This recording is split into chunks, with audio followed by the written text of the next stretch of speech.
The billionaire daughter ran away on her wedding day. The reason will shock you. She was already at the altar. The flowers were perfect. The dress cost more than most people make in a year. 500 guests held their breath. Cameras flashed. A string quartet played something soft and beautiful. And then she ran. Not walked, not cried. She ran. Grabbed the bottom of her $50,000 gown, kicked off her heels, and sprinted barefoot out of that cathedral like the building was on fire. The groom stood there frozen. His face went from confused to embarrassed to something darker, something that, if you had been paying attention and nobody was, you might have recognized as fear. By the time her father's security team reached the door, she was already gone. And nobody, not the 500 guests, not the cameras, not her own mother, knew where she went, or why. But I do. And once I tell you, you will never look at perfect families the same way again. Stay with me, because this story is going to break your heart before it puts it back together. If you've never subscribed to this channel, right now is the time, because we tell stories that matter. Stories that are real, raw, and impossible to forget. Hit that subscribe button and ring that bell so you never miss one. And if this story moves you the way I think it will, share it. Someone in your life needs to hear this today. Now, let's go back to the beginning. Her name was Olivia Harrington. And from the outside, Olivia had everything. Her father, Richard Harrington, was one of the wealthiest men in the state of Georgia. Old money, new money, a name on hospital wings and university buildings and endowment funds. The kind of man who walked into a room and made everyone in it stand up a little straighter. Olivia grew up in a house with 14 bedrooms. She had a horse named April and a private tutor in summers in the south of France. She went to one of the most elite boarding schools on the East Coast and graduated near the top of her class. She could speak 3 languages. She played the cello beautifully. She was, by every visible measure, blessed. And she was miserable. Not the kind of miserable you can see. Not the kind that cries at school or fails her classes or gets into trouble. Olivia had learned very early in life to be miserable quietly, to smile at the right moments, to say the right things, to be, above everything else, the perfect daughter of Richard Harrington. Because that was the job. That was always the job. Her mother, Catherine, was elegant and lovely and deeply, completely controlled by her husband. She didn't make decisions. She didn't disagree. She hosted dinner parties and wore the right jewelry and loved her daughter in the only way she knew how, which was to tell her to be good, to be grateful, and never, ever to embarrass the family. Olivia understood this by the time she was 7 years old. She stopped asking for things she actually wanted sometime around age 9. By 12, she had learned to disappear inside herself, to keep the real Olivia somewhere secret and safe, where no one could touch her. And the real Olivia, she was extraordinary. She was funny, not the polished, acceptable kind of funny, but genuinely, unexpectedly hilarious. She had this laugh that came out of nowhere and filled an entire room. She loved astronomy. She used to sneak out to the back garden at midnight with a blanket and a star chart, just to look up and feel small and free. She wrote short stories in notebooks she kept hidden under a loose floorboard in her closet. Stories about girls who got to choose their own lives. She wanted to be a writer, not a Harrington, a writer. She never told her father. She met Daniel when she was 23. He was at a charity gala her father hosted every spring, one of those stiff, expensive events where people smile with their mouths and calculate with their eyes. Daniel worked for a financial consulting firm that had done business with her father's company. He was handsome in a clean, confident way. He said the right things. He laughed at her father's jokes. He held doors open and pulled out chairs and looked at Olivia like she was exactly what she was supposed to be. Her father loved him immediately, which should have been a warning sign. But Olivia was 23 and lonely, and she had never, not once in her life, had anyone look at her the way Daniel did in those first few months. like she was special, like she was chosen. She didn't know yet that being chosen by the wrong person is worse than not being chosen at all.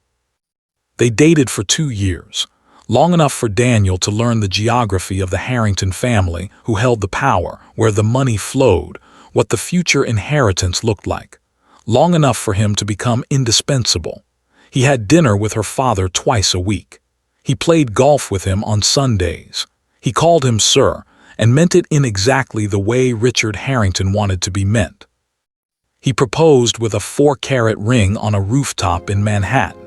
He had arranged for photographers to be there. The photo was in 3 newspapers the next morning.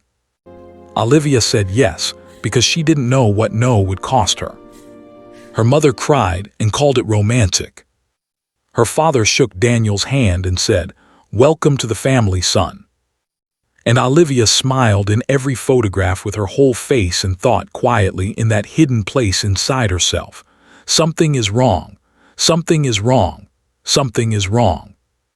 The wedding was set for a Saturday in April. $250,000 spent on flowers alone. The cathedral had been booked for 18 months. Guest lists had been reviewed and debated. A wedding planner with a 6-month waiting list had been flown in from New York. A designer in Paris had made the dress. And through all of it, through every fitting, every tasting, every seating chart argument, Olivia kept waiting to feel like a bride. She never did. What she felt instead was like a document being signed. 6 weeks before the wedding, something happened that changed everything. She found the emails. It was an accident. She was using Daniel's laptop to print a file he'd asked her to find, and a browser tab was open. And before she could look away, she had already read enough. Enough to understand that Daniel had been in communication with her father's business attorney for over a year. Enough to understand that there was a contract, not a prenuptial agreement, not the normal legal paperwork of a wealthy marriage, but something else. Something that outlined what Daniel would receive upon marriage, and more importantly, upon the event of Richard Harrington's death. A restructuring of the estate. A quiet, legal arrangement that would give Daniel extraordinary control over assets that should have gone to Olivia. She sat very still for a very long time. Then she printed the file Daniel had asked for, closed the laptop, and went to find her father. And that conversation was the one that broke her completely open. Because her father didn't deny it. He looked at her across his enormous mahogany desk with his reading glasses still on his nose, and he said, very calmly, that she needed to understand how business worked. That Daniel was a smart man with good instincts. That the arrangement was designed to protect the family legacy. That Olivia, and he said this gently, even kindly, which was somehow worse, was not built for the responsibility of managing what he had built. He said, "You've always been better at feeling things than doing things, sweetheart." She was 30 years old, and her father had just told her she was not enough. Not in anger, not in cruelty, just as a fact, quietly, like a door closing. She walked out of his office, and she went home, and she sat in the dark of her apartment for 6 hours. And somewhere in those 6 hours, the girl who had hidden herself under the floorboards, the one with the star charts and the notebooks and the laugh that filled rooms, she stood up. For the first time in 30 years, Olivia listened to her. She didn't confront Daniel. She didn't call off the wedding publicly. She didn't make a scene. She didn't go to the press.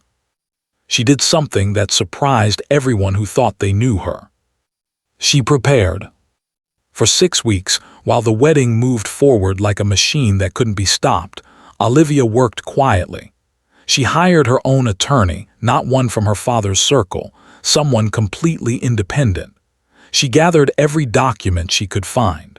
She built a case, quietly and carefully, for a legal review of her father's estate arrangements. She also, for the first time in her life, called her best friend, a woman named Claire, who had been her roommate at boarding school for 4 years, and who loved Olivia in the way you love someone when you've seen them at 3 in the morning crying over something real. She told Claire everything. And Claire, who was a journalist, listened. And then Claire said, "Olivia, what do you want to do?" And Olivia said the thing she had never let herself say out loud in 30 years of being a Harrington. She said, "I want to leave." The morning of the wedding, she got dressed. She let them do her hair and her makeup. She put on the dress. She looked in the mirror and she saw a woman who looked exactly like what everyone had always wanted her to be. And she thought, this is the last time. She walked into the cathedral on her father's arm. She heard the music. She saw Daniel at the altar, smiling that confident smile, and she thought about the emails and about what her father had said and about 30 years of disappearing. She thought about the notebooks under the floorboard. She thought about April the horse and midnight star charts and a laugh that used to fill rooms. She thought, I am not a document. I am not a transaction. I am not the perfect daughter of Richard Harrington. I am Olivia. And she ran, barefoot, through the side door of the cathedral, onto the street where Claire was waiting with a car running, and a bag already packed with everything Olivia needed. Because they had planned it together, every detail. Olivia had arranged for her attorney to file the legal challenge to her father's estate arrangements that same afternoon. She had given Claire full access to every document, every email, every contract to publish when she was ready. By Saturday evening, the story was everywhere. Not the story of the runaway bride, the real story, the one about what had been arranged without her knowledge, about what her father had said to her in that office, about a system that treated daughters like liabilities and sons-in-law like investments. The story broke in a way that shook people. Because it wasn't just about Olivia. It was about every woman who had ever been told she was better at feeling things than doing things. Every daughter who had been arranged instead of asked. Every person who had spent decades disappearing inside themselves to survive a life that was built for someone else. The comments came in by the thousands. From women in Atlanta and London and Birmingham and Chicago who said, I know this feeling. I know what it is to smile in photographs and die a little inside. I know what it is to run out of time before you finally run. Her father issued a public statement denying everything. Daniel went very quiet for a very long time. The legal challenge Olivia filed was significant. It took 2 years to work through the courts, but her attorney was thorough and the documentation was solid, and eventually, a judge ruled in her favor. The estate arrangement was restructured. What was hers stayed hers. But that's not the most important thing that happened. The most important thing happened about 8 months after the wedding day. Olivia published a piece of writing, not in a law journal, not in a business magazine, in a literary publication, a personal essay about growing up in a house with 14 bedrooms and no room to breathe, about the girl with the star charts, about what it costs to keep a whole self hidden for 30 years, about what it feels like to finally, terrifyingly, let her out. It was the most honest thing she had ever written. It got 2 million readers in its first week. She's been writing ever since. She didn't get back the 30 years. She didn't fix her relationship with her father. That's complicated and ongoing and painful in the way that real family things are. She didn't get a perfect ending. What she got was a beginning. A real one, hers. I want you to sit with that for a second. Because here's what I want you to take from Olivia's story. And I mean really take it, not just nod at it. The thing that almost destroyed her wasn't the money or the contract or even Daniel. It was the silence. The years and years of keeping herself small enough to fit into other people's plans. The way she learned to make herself disappear so completely that even the people who loved her couldn't see who she really was.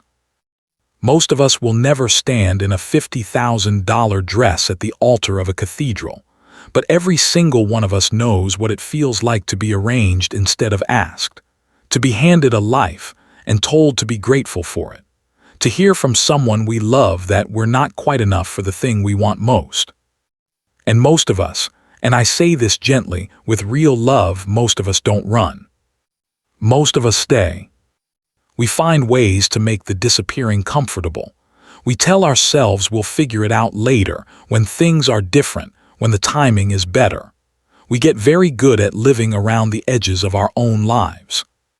Olivia ran on the most expensive, most public, most terrifying day of her life.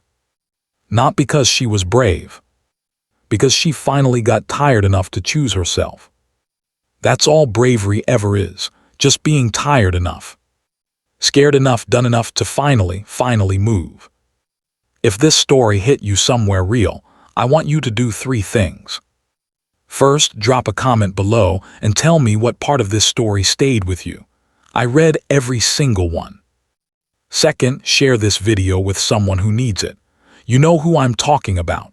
The person in your life who's been smiling in the photographs and dying a little inside. Send it to them. You might not be able to say the words yourself, but maybe Olivia's story can say it for them. Third, if you haven't subscribed yet, do it right now. Because this channel exists for stories exactly like this one. Stories that are real and raw and human and matter.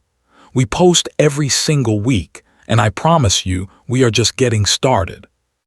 And to anyone out there who is standing in their own cathedral right now, in whatever form that takes, listening to music that isn't theirs, wearing a life that doesn't fit, smiling for people who wouldn't recognize the real them if they tried. You are allowed to run. You are allowed to choose yourself. Even now, even at the last second. Even barefoot. The real beginning is always on the other side of the scariest door.